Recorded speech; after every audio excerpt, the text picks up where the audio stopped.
Welcome to the Learning Pines YouTube. We hope this video helps. In this video, I will explain how to make butter ka vada. First, you will need to soak 1 cup of urad dal for at least 4 hours or even overnight to ensure it softens properly.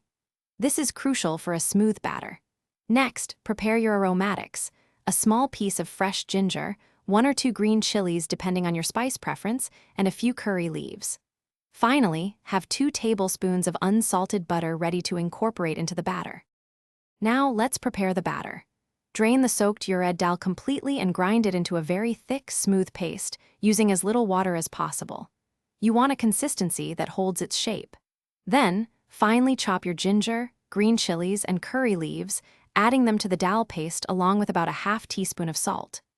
The key step is to whip the batter vigorously for at least 5 minutes. This incorporates air, making the vadas light and fluffy. With your batter ready, it's time to fry these delicious vadas. Heat your preferred cooking oil in a deep pan to a medium-high temperature, ideally around 350 degrees Fahrenheit. To shape the vadas, wet your hands slightly and take a small portion of batter, forming it into a donut-like shape with a hole in the center.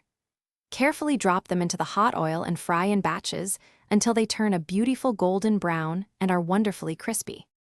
Your homemade butter ka vadas are now ready to enjoy. Serve them piping hot with your favorite coconut chutney, a tangy sambar, or even just a simple cup of coffee.